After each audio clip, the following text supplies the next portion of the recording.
তাড়াতাড়ি আমার হাসপাতাল থেকে নিয়ে যাও, পেটের ভিতরে এমন এক সাপ ধরা পড়েছে, এমন বিষাক্ত সাপ আমি জীবনে কোনোদিন দেখি নাই। এই লোককে ভারতের মাদ্রাজ নিয়ে যাওয়া হলো।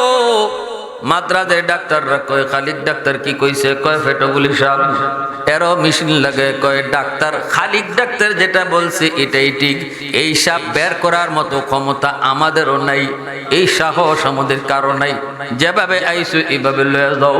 এই অবস্থায় তারে আবার বাড়িতে আনা হলো। পেটের মধ্যে সাপ লইয়া সে মারা গেল। এই সাপ পেটে লইয়াই তারে কবর দেওয়া হলো। এজন্য বলি যুবক, অল্প কদিনের রং তামাশার জন্য সুদ নামক ভয়ঙ্কর এই মারাত্মক কবিরা গুনাহ করে ঢুকায়ও না। নিজের পেটেও সাপ ঢুকায়ও না, বাচ্চা কাচ্চা বউ বাচ্চার পেটেও সাপ দিও না। সুদের টাকা দিয়া তুই ঘর বানাইছো, 5টা রুম বানাইছিলে, থাকছিলে তুই এক রুমে, 4 রুমে থাকছে অন্যরা। অন্যদের কাছ থেকে হিসাব আমি আল্লাহ চাইমু না, কারণ ঘর বানাইছো তুই, থাকছে ওরা ফাও ফাও। এদের টাকার হিসাবটাও তুই দিয়া যা, এদের টাকার হিসাবটাও তুমি দিয়া দাও। একটা পাতিল ভরপুর ভাত, এক পাতিল ভাত কিন্তু একজনে খায় না, 10 জনে খায়।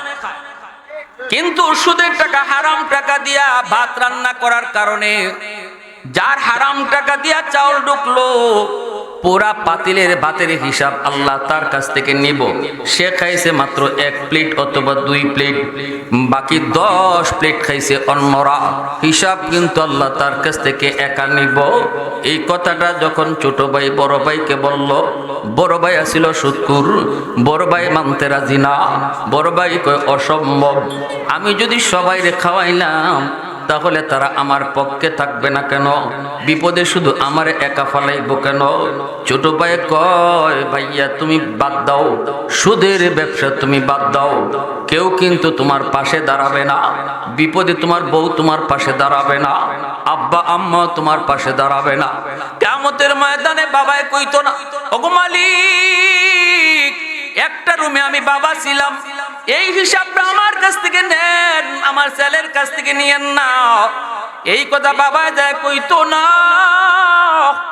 আদরের কলিজার টুকরা বিবি, যেই বিবি ঘরে থাকলো, এই বিবিও যায় কইতো না, গো মালিক, আমার স্বামীর কাছ থেকে একা হিসাব নিয়েন না, আমাদের সুখের জন্যই তো এমন করেছিল। বিন্দু পরিমাণ মায়া দেখাবে না।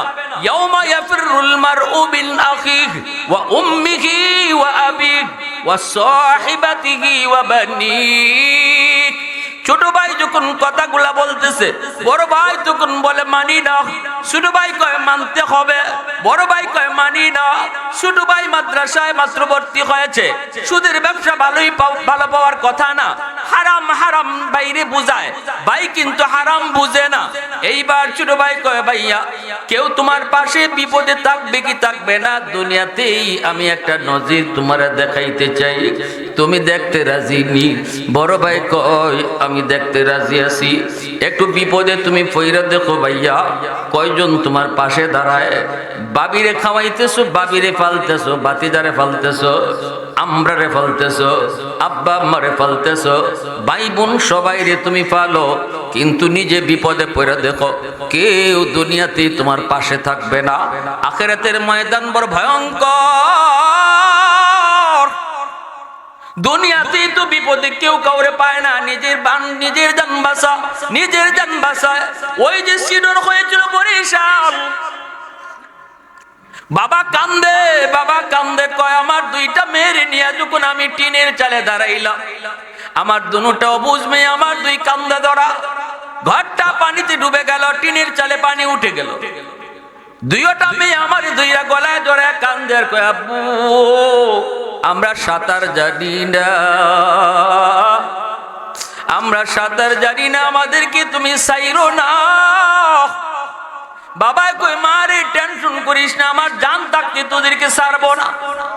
ওই বাবা তখন কই, হুজুর যখন আমার গলা পর্যন্ত পানিতে ডুবে গেলাম, সাঁতরাইতেছি, 2টা মেয়ে আমারে 2 দিকে ধরা, কিছুক্ষণ পরে আমি দেখি আর পারি না, এখন আমিও মারা যাব। তখন আমার বড় মেয়েটা আমার গলার মধ্যে এমন ভাবে ধরে রাখছে, সারাইতে পারি না। মেয়েটা খালি কয়, আব্বু তুমি আমারে সারাইবার চেষ্টা করতেছো, সারাইও না, সারাইও না। হুজুর, সেই দৃশ্যগুলা মনে পড়লে পরে আমি বুঝি আল্লাহ কেন কইছে হাসরের মাঠে আপনজন প্রিয়জনকে চিনবে না।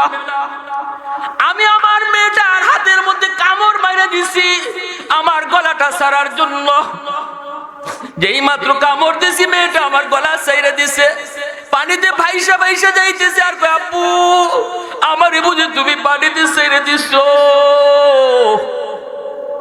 আমার ছোট মেয়েটা আমারে কয়, আব্বা আপু কিছুটা সাঁতার জানে, আমি কিছুই জানি না, আমারে ছাইরো না। হুজুর, ওই দিনের কথা আমার মেয়ের কান্নার আওয়াজ এখনো ভাসে। ছোট মেয়েটারে নিয়ে আমি কিছুক্ষণ ছিলাম, এরপরে আর পারি না। পরে ওই মেয়েটার হাতের মধ্যে আমি কামড় দিয়া নিজের হাতে পানিতে ভাসায়া দিছি। তখন আমি বুঝেছি মানুষের নিজের জান, নিজের জানের মায়া, নিজের জানের মায়া কতটা। দুনিয়াতে তো আমি আমার কলিজার টুকরা মেয়ের জন্য নিজের জানকে বিপদে ফালাই নাই। হাসরের মাঠে কেমনে একজন আরেকজনের জন্য খুঁজবো? বাবাই কইতো না আমার ছেলে কই, ছেলে কইতো না আমার মা কই, স্বামী কইতো না হাসরের মাঠে আল্লাহ আমার বউ কই, বউ কইতো না আল্লাহ আমার স্বামী কই। কেউ কাউকে খুঁজতো না, শুধু কইব ইয়া নফসি ইয়া নফসি ইয়া নফসি। আল্লাহ আমারে বাঁচাও, আমারে বাঁচাও, আমারে বাঁচাও। ভাইরা বন্ধুরা, জন্মই ছোট ভাইটা কয়, ভাইয়া চলো তাহলে দুনিয়াতে একটু নমুনা দেখাই। এই কইয়া ভাইয়ারে নিয়া রিক্সা দিয়া বট গাছের তলে গিয়া কয়, ভাইয়া তুমি মরা মানুষের বান্দরে পইরা দাও, এরপরে আমি তোমাকে মৃত বানায়া, মরা মানুষ বানায়া তোমারে আমি নিয়ে যাবো বাড়িতে। নিয়ে যাওয়ার পরে তুমি কান খাড়া রাইকো, এরা সবাই মনে করবো তুমি মইরা গেছো, আমিও কইমো তুমি মইরা গেছো, কিন্তু মূলত তুমি মরছো না। শুধু কানটা সজাগ রাইকা শুনবাই, আব্বা কি কয়, বাবি কি কয়, ভাতিজা কি কয়, বইনি কি কয়, শুধু কানটা খাড়া কইরা তুমি শুনবাই। কয় ঠিক আছে, ঠিক আছে যা। এই বইলা ভাইটারে লাশ বানায় সে বাড়িতে নিয়ে হাজির। বাবা কান্দে, বাবি কান্দে, সন্তানে কান্দে। ওই অবস্থায় ছোট ভাইটা ডাক দেয়, কয় আব্বা কান্দেন না, বাবি গো কান্দেন না, মনে হয় এটা জিনের কোনো কারসাজি। বট গাছের তলে ঘটনাটা ঘটছে, মনে হয় ভাইয়ের দম আটকা রইছে, জিনে কোনো কাম করছে, আমি একটু জিন হুজুরের কাছ থেকে আই। এই কইয়া দৌড় দিয়া মাদ্রাসায় গেছে। মূলত মাদ্রাসায় যাওয়া তার উদ্দেশ্য না, সে নিজেই তো সব প্ল্যান করছে। আইসে বলতেছে, আব্বা হুজুর একটা দোয়া শিখাইয়া দিছে, দোয়া, এই দোয়াটা ফইরা যদি আমি ভাইয়ারে ফু দেই তাহলে ভাইয়া জিন্দা হয়ে যাইব। এটা নাকি তার দম আটকা রইছে, জিনে করছে, ফু দেওয়া মাত্রই ভাই জিন্দা হয়ে যাইব। বাপে কয়, বাবা তাড়াতাড়ি কর, দেরি করসকে তাড়াতাড়ি ফুটা দে। ভাবি কয়, বাইরে তুমি তাড়াতাড়ি ফুটা দাও। কিন্তু সে কয়, হ কিন্তু হুজুর একটা শর্ত লাগাইছে, ভাইয়ারে ফু দিলে ভাইয়া জিতা হইব 100%। তবে ভাইয়াকে ফু দেওয়ার আগে জীবিত একজন মানুষের গায়ে ফু দেওয়া লাগবে, এটা হইল শর্ত। এই জীবিত মানুষটা এই ফু খাইয়া জীবিত থাকতে পারে, মইরাও যাইতে পারে, তবে জীবিত থাকার সম্ভাবনাই বেশি, মরার সম্ভাবনা বড় কম। আব্বা আমার ভাইটা জীবনভর ব্যবসা কইরা হালাল হারাম না চিন্না সবাইরে খাওয়াইলো। বাবা গো তোমাদেরকেও ফাললো। আমার এই ভাইটারে জীবিত করার জন্য আব্বা তোমার শৈল্য ফুটা দিমুনি, দিলে পরে তুমি যে মইরা যাইবা এটা না, মরতেও পারো, বাইসেও থাকতে পারো, বাঁচার সম্ভাবনাটাই বেশি। তবে ভাইয়াকে জীবিত করার জন্য আব্বা তোমার গায়ে ফুটা দিমুনি। এই কথা বলতে বাপে কয়, রাখ, এর বউরে ডাক দে। কি কয়, বউরে ডাক দে। আস্তে করে বাইর কানে কানে দেয়, কয় ভাইয়া শুনছুনি আব্বাই কিতা কইছে? কয় শুনছি। বেটা মরা নাকি জিতা? জোরে কইল, মরা না জিতা? ভাবি, ও ভাবি কান্দো না, ভাইয়া জিতা হইব। ভাবি তো দূর দিয়ে আইছে, কও কি বলে? হ, জিন হুজুর একটা ফু শিখাইয়া দিছে, ফুটা দিলেই ভাইয়া জিতা। কও কি তাহলে তাড়াতাড়ি করো। কয় শর্ত আছে একটা, জিতা মানুষের শরীরে আগে ফু দেওয়া লাগবে। ওই জিতা মানুষটা ফু দেওয়ার পরে জিতাও থাকতে পারে, মরতেও পারে, তবে মরার সম্ভাবনা কম, জীবিত থাকার সম্ভাবনাটাই বেশি। আব্বারে কইছিলাম, আব্বা রাজি হয় না। ভাবি গো, তুমি তো আমার ভাইয়ের কলিজার টুকরা বউ, ঈদে ঈদে তোমার শাড়ি কিনে দিছে, যখন যা চাইছো তোমার তা দিছে, অলংকার দিয়া বডি ঘুরে লাইছে। ভাবি এত মায়ার স্বামীটারে জীবিত করার জন্য তোমার শৈল্য ফুটা দিমুনি। এমনি ভাবি বাতিজা, বাতিজা ওখানতেছে, বাতিজা রে, ও বাতিজা এইদিকে আয়, তোর বাপ জিতা হইব। এত খুশি, চাচা তাড়াতাড়ি ফু দেও। কয় বেটা, ফু দেওয়ার আগে একটা শর্ত, তোর দাদা ফু লয় না, তোর মায়া লয় না, তুই ফুটা লইবি নি। কয় কি জাত ফু? কয় ফুটা লইলে পরে তুই জিতাও থাকতে পারস, মরতেও পারস, তবে তোর আব্বা যে জিতা হইব এটা 100%। যেই বাপে তোরে মেট্রিক পরীক্ষার সময় তুই মোবাইল চাইছো, টাচ মোবাইল দিছে তোরে, টাচ মোবাইল। আইএ পরীক্ষার সময় তোরে দিব হুন্ডা পালসার, এটাও তোরে দিছে পালসার। এত মায়া যেই ভাইটা আমার তোরে করলো বাতিজা, এই বাপরে জিতা করার জন্য তুই ফুটা লইবি নি। এমনি বাতিজা কয়, চাচা আজ থেকে তুমিও আমার আব্বা। বাপ লাগতো না, তাও ফু দিও না।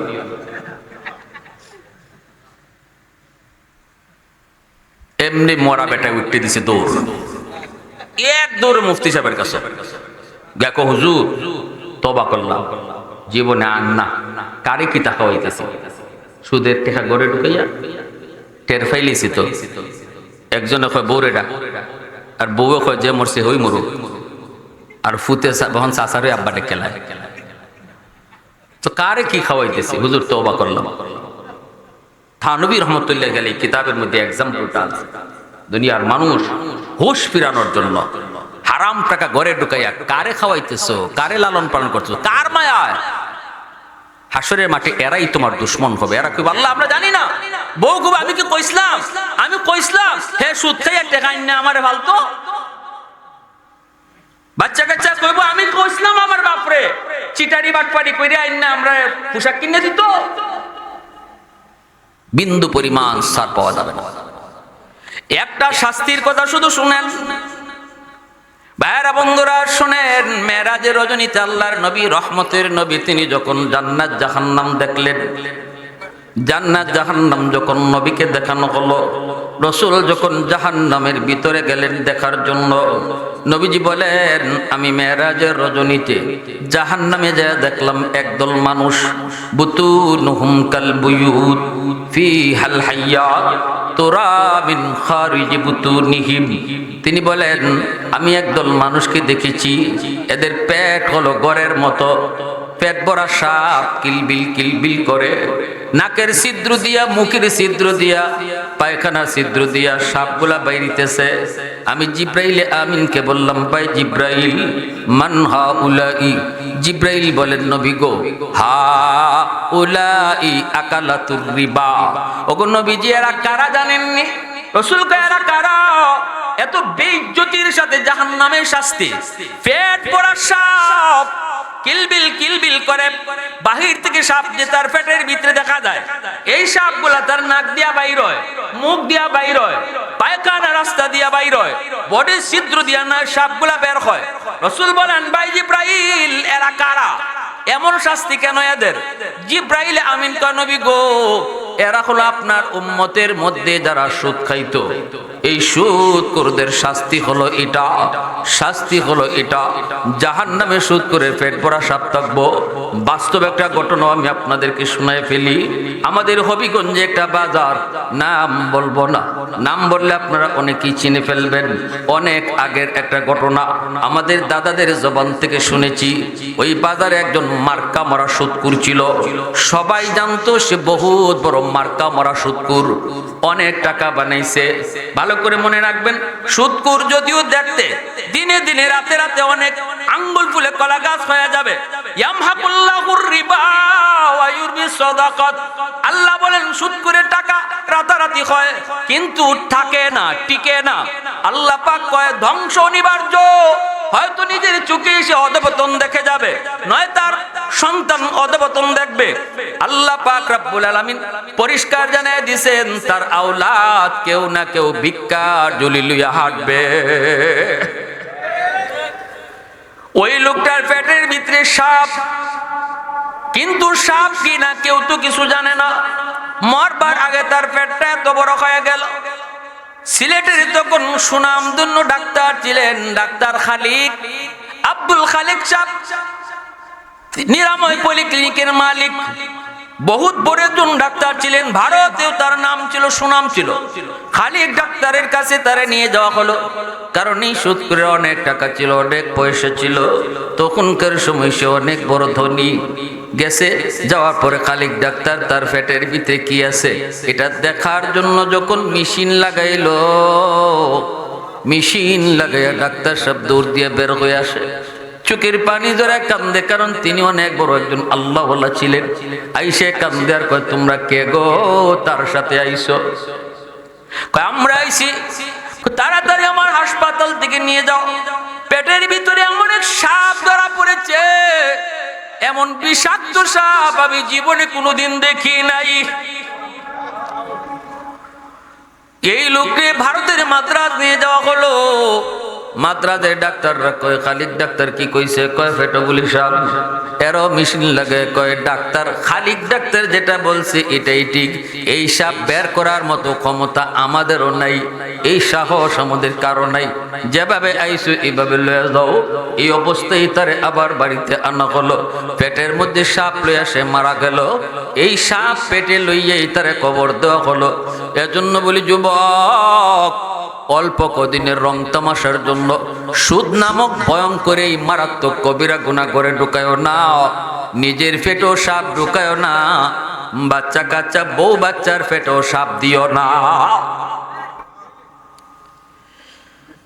কখনো ঘরের মধ্যে রহমত আসবে না, বরকত আসবে না। হালাল ব্যবসা করো, আল্লাহ বরকত বাড়ায় দিবে। ব্যবসা যদি হালাল হয়, বরকত বাড়ায় কে? একটু জোরে আওয়াজ দিয়ে বলেন, বরকত বাড়ায় কে? বরকত কি চোখে দেখা যায়নি? হ্যাঁ, বরকত কি দেখা যায়? বরকত দেখা যায় না। এজন্য আল্লাহ পাক রব্বুল আলামিন কয়, যদি তুমি ঈমানের সাথে নেক আমল করো, এর অর্থ হলো আমি আল্লাহর যত আদেশ আছে আদেশগুলা তুমি মানো, নিষেধ যতগুলি আছে এগুলা থেকে নিজের বিরত রাখো। নামাজ পড়ে যেই লোক মিথ্যা বলে না, ঘুষও খায় না, সুদও খায় না, হারামও খায় না, সেই হলো নেক আমলকারী। আল্লাহ কয়, তার জন্য আমি পুরস্কার রাখছি। এক নাম্বার পুরস্কার হলো দুনিয়ার জীবনে শান্তি নামক নিয়ামত আমি আল্লাহ তারে দান করব।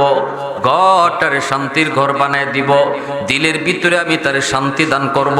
ঘুমের ট্যাবলেট খাইয়া তারে ঘুমাইতে হবে না, এসির ভিতরে গিয়া ঘুমানো লাগবে না। আমি আল্লাহ তারে ঘুম নামক নিয়ামত দান করব। আল্লাহ বলে, জোরে বলেন আল্লাহু আকবার, আরো জোরে আল্লাহু আকবার। দুই নম্বর আল্লাহ পাক বলেন, ওয়ালা নাজজিয়ান্নাহুম আজরাহুম বিআহসানি মা কানু ইয়ামালুন। দুই নম্বরে আল্লাহ পাক বলেন, দুনিয়াতে নগদ পুরস্কার হলো শান্তি নামক নিয়ামত, ইজ্জতের জীবন, সম্মানের জীবন, শান্তির ঘর আমি আল্লাহ তোমারে দিবার ওয়াদা করলাম, যদি খাঁটি ঈমান তোমার থাকে, নির্বেজাল ঈমান থাকে। দুই নম্বর হলো আমার আদেশ সব মানতেছো, নিষেধ থেকে তুমি বাঁচতেছো। যদি কখনো আমার আদেশ মানতে যায় তোমার ভুল হয়ে যায়, সাথে সাথে তুমি আমার কাছে সারেন্ডার করেছো, আল্লাহ অনিচ্ছায় আমি এই ভুলটা করে ফেলেছি, অথবা ইচ্ছা করে করছি আল্লাহ, কিন্তু তোমার কাছে মাপ চাই আর করতাম না। আল্লাহ কয়, এত আমি তোমার উপরে খুশি, তুমি এতটুকুও কইতাই না। ড্যাম কিয়া অহংকার নিয়ে চলতেছো তো চলতেছো, যারে যা কোয়ার তো কইতেছো, অনুতপ্ত নাই।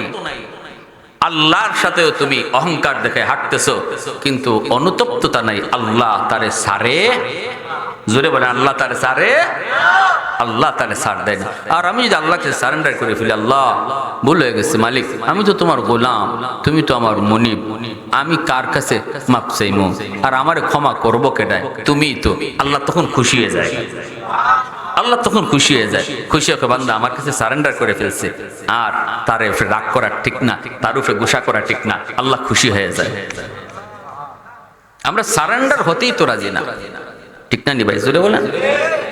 যে মানুষটা সুদ খাইতেছে, এ বুক ফুলায় সুদ খাইতেছে, বাজার মানুষের সামনে গলা টিপাইয়া ধরতেছে। সুদকুর যারা, এদের চোখে রক্ত থাকে না, এরা বেহায়া বেচসম হয়ে যায়। সমাজে সুদের ব্যবসা কারা করে জানেন? যাদের কসকসি টাকা আছে আর পাওয়ার আছে, এই দুইটা জিনিস যার আছে, শক্তি আছে, গোষ্ঠী বড় লাঠি আছে, আর কসকসে টাকা, কম দিনে টেকা বানাইতে চায়, কষ্ট করে না, বিছনাত ফইরা ফইরা হে টেকা লইতে চায়, এই ধরনের মানুষরাই সমাজে সুদের ব্যবসা করার কল্পনা করে। আর কইরা যদি একজন দুইজনে দেয় না, গরিব মানুষ বিপদে ফিরে টেকা নিছিল, 1 তারিখ 2 তারিখ পার হয়ে জায়গা, বাজারও দইরা ফালাত বান্ধেলায়। তাইলে বোঝা গেল তাদের কি, এরা সুদের টাকা তোলার জন্য এরা উন্মাদ হয়ে যায়। এজন্য আল্লাহ সূরাতুল বাকারার মধ্যে সুদ করে একটা শাস্তির কথা বলছেন। হাসরের মাঠে সুদকুররা জিনে ধরা রোগীর মতো উঠব। জিনে ধরা রোগী যেমন মাতাল হয়ে থাকে, হাসরের মাঠে সুদকুররাও মাতাল হয়ে উঠব। হাসরবাসী কইব, এ ইবাই আর হিবাই ফরে গীতা কয়, এ মাতাল কেন মাতাল? কয় দুনিয়াতে সুদের টাকা তুলবার লাগিয়ে মাতাল আসিল, এজন্য হাসরের মাঠে আল্লাহ এর মাতাল বানিয়ে তুলব। দুনিয়াতে যে যে গুনার সাথে জড়িত থাকবো, তার নমুনা রূপ ধরাই আল্লাহ হাসরের মাঠে তারে তুলবো। হাসরের মাঠে কিছু মানুষের নমুনা কুকুরের মতো হবে, হাসরের মাঠে কিছু মানুষের আকৃতি শুয়োরের মতো হবে, হাসরের মাঠে কিছু মানুষের আকৃতি বাঘের মতো হবে। যার ভিতরে যেই খাসলতটা বেশি আছিল, তারে আল্লাহ ওই হায়ওয়ানের রূপ ধরাই উঠাবে। প্যার হাজিরিন, এজন্য আসুন, আল্লাহ বলে 2 নম্বর শাস্তি, 2 নম্বর পুরস্কার হলো যদি 2টা শর্ত পাওয়া যায়, দুনিয়াতে একটা নগদ আর একটা হইলো বাকি। বাকিটা হইলো তুমি দুনিয়া আমারে পাওয়ার জন্য যতটুকু কষ্ট করছো, আমল কইরা, নেক আমল কইরা, এর চেয়ে 1000 গুণ বেশি পুরস্কার, জান্নাত আমি আল্লাহ তোমারে দান করব। ওয়ালা নাজজিয়ান্নাহুম আজরাহুম বিআহসানি মা কানু ইয়ামালুন। অতএব আমার ভাইরা, আল্লাহর সব হুকুম মানবো আর আল্লাহর সব নিষেধ থেকে বাঁচবো। কারা কারা পাক্কা ইরাদা করছেন একটু হাত উঠে আল্লাহর দেখা। আল্লাহ কবুল করুন। লাইলাতুল মিরাজি কাশাফাত তুজা সুম্মা দানা ফাতাদাল্লা فكان قاب قوسين أو أدنى صلى الله عليه وعلى آله وأصحابه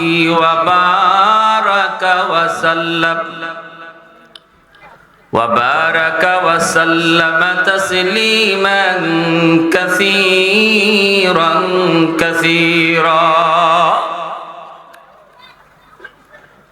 أما بعد فأعوذ بالله من الشيطان الرجيم بسم الله الرحمن الرحيم وقضى ربك ألا تعبدوا إلا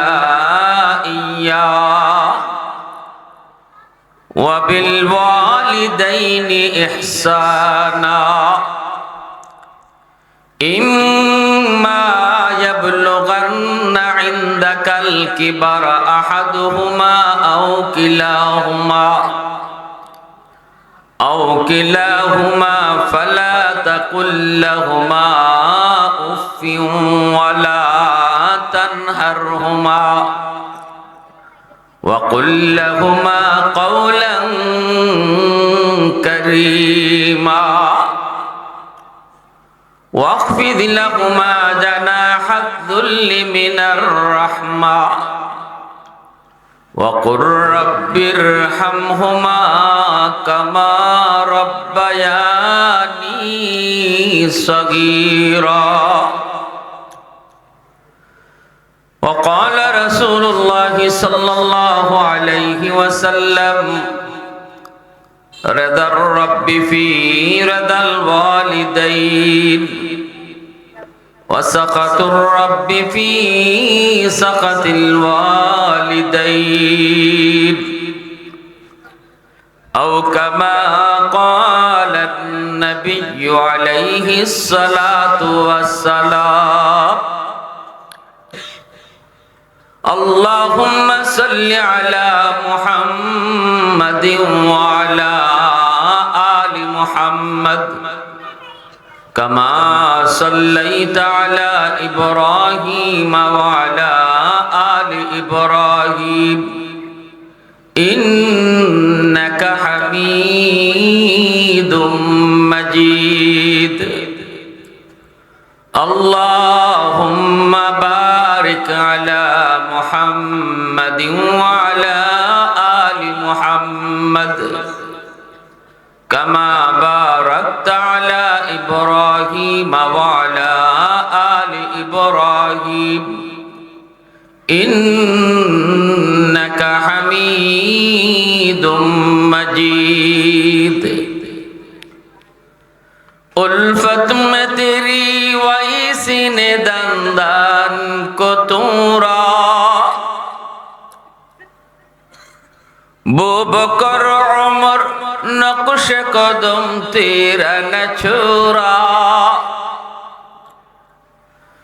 उल्फत में तेरी वही सीने दंदान को तूरा वो बकर उमर नक्श कदम तेरा न छोरा अशाक नबी वाके असरार मदीना सुल्तान का सुल्तान है सुल्तान मदीना सरकार का सरकार है सरकार मदीना गुलजार का गुलजार है गुलजार मदीना अल्लाह ने मक्का ही में ये काबा बनाया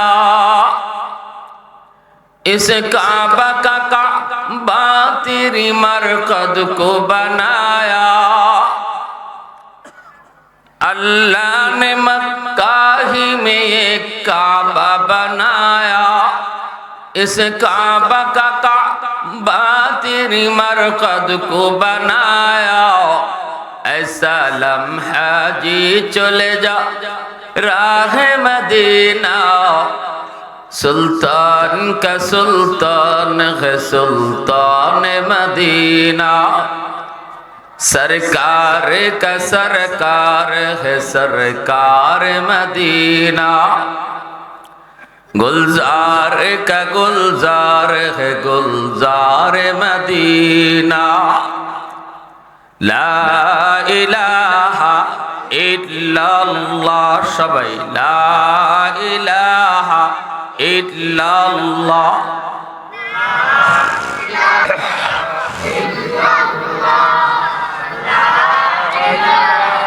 একটু আগে আগে বসেন তাহলে পিছনে ভাইরা সহজে বসতে পারবে লা ইলাহা ইল্লাল্লাহ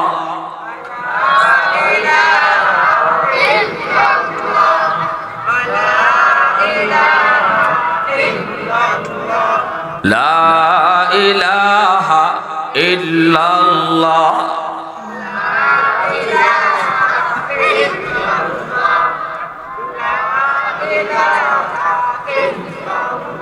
ये जिक्र खुदा दिल में सदा रखने दिया कर और नक्श खुदा दिल में जमा रखने दिया कर क्या जाने हक इस्लाम है कोई फضل इलाही हर वक्त दौरे कल्ब खला रखने दिया कर मुर्शिद की नजर गज़ बसर से न होती है क्या खुश नजरी खुश नजरी खुश नजरी है क्या खुश नजरी खुश नजरी खुश नजरी है दिल तूर की दिल जोर दिया सबका खुदा से क्या दिल शिकानी दिल शिकानी दिल शिकानी है क्या दिल शिकानी दिल शिकानी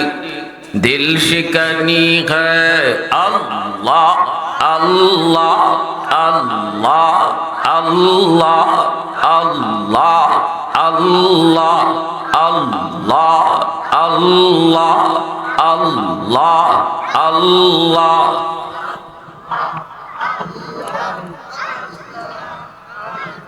মহব্বতের সাথে মালিকের নাম, ঘরে তো জোরে আওয়াজ দিয়ে আল্লাহর নাম নিতে পারি না, এখানে তো পরিবেশ সুন্দর, একটি জান্নাতি সামিয়ানা, একটু জোরে আওয়াজ দিয়া আল্লাহ আল্লাহ আল্লাহ আল্লাহ আল্লাহ আল্লাহ আল্লাহ আল্লাহ আল্লাহ আল্লাহ আল্লাহ আল্লাহ আল্লাহ আল্লাহ আল্লাহ আল্লাহ।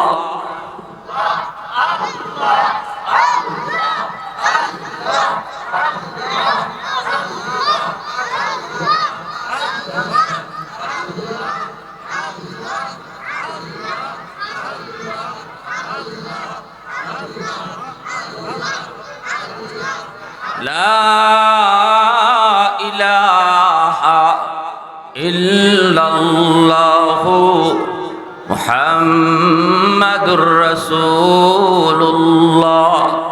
জোরে সুরে বলি সাল্লাল্লাহু আলাইহি ওয়াসাল্লাম। ঐতিহ্যবাহী কাহেতুরা দক্ষিণ পাড়া বাইতুল মামুর পাঞ্জেগারা মসজিদ ও যুবক বৃন্দের উদ্যোগে আয়োজিত আজকের মহতী জলসার সম্মানিত সদরি ইজলাস সভাপতি সাহেব, উপস্থিত জাতির বিবেক, জাতির কর্ণধার, এ জাতির সূর্য সন্তান উলামায়ে কেরাম,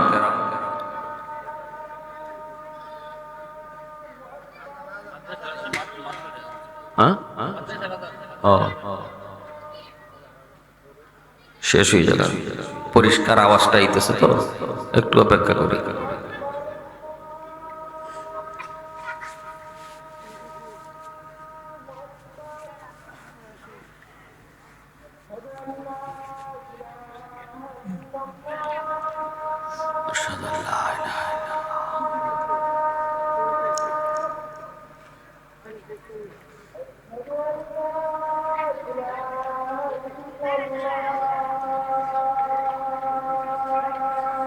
বাচ্চারা যেন ডিস্টার্ব না করে, আপনারা একটু খেয়াল রাখবেন। ছোট ছোট বাচ্চারা যারা আছে বসুক, তারা বাচ্চারা বসুক, অভ্যাস তৈরি হোক ওয়াজ মাহফিলে বসার। তবে মুরব্বী যারা পাশে আছেন সতর্ক থাকবেন।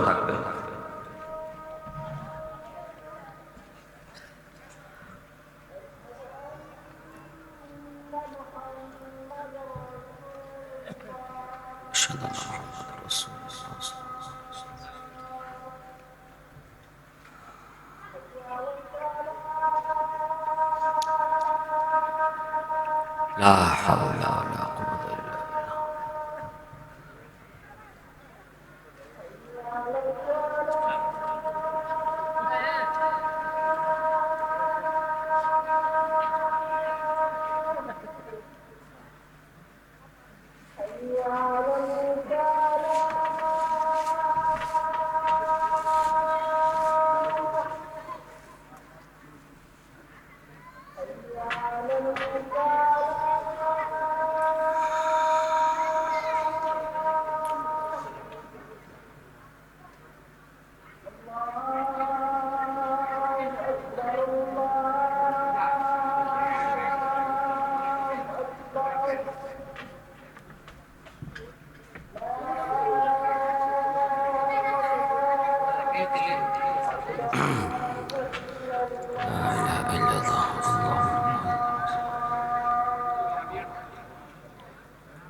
অত্র এলাকার কলিজার টুকরা যুবক, পর্দার আড়ালে পর্দানিশীন সম্মানিত মা ও বোনেরা, আমার আলোচ্য বিষয় পিতামাতার হক। মুআজ্জাজ হাজিরিন, পবিত্র কোরআনুল কারীমে আল্লাহ পাক বান্দার হকের ব্যাপারে সবচেয়ে বেশি আলোচনা করেছেন বাপ মাকে নিয়ে। মা বাবার হক, আল্লাহ তার হকের পরপরই বাপ মার হকের নির্দেশ দিয়েছেন একাধিক জায়গায়। যেমন পবিত্র কোরআনের সূরাতুল লুকমান আল্লাহ বলেন আনিশকুর লি ওয়া লিওয়ালিদাইক। একখান সূরার নাম আছে সূরা লুকমান, জানেননি আপনারা? একজন ব্যক্তির নামে এই সূরা। তিনি কে? একজন বহুত বড় আল্লাহর ওয়ালি, যার নাম হলো লোকমান হাকিম। লোকমান আল্লাহর কাছে একজন মানুষ কত প্রিয় হলে আল্লাহ তার নামে কোরআনের একটা সূরার নাম রাখছেন। কত প্রিয় হলে, কেন লোকমান হাকিম এত প্রিয় আল্লাহর কাছে? এর একটা মূল কারণ হলো লোকমান হাকিম তার সন্তানকে আল্লাহর পরিচয় শিখাইতেছেন। ভালো ভালো উপদেশ দিচ্ছেন।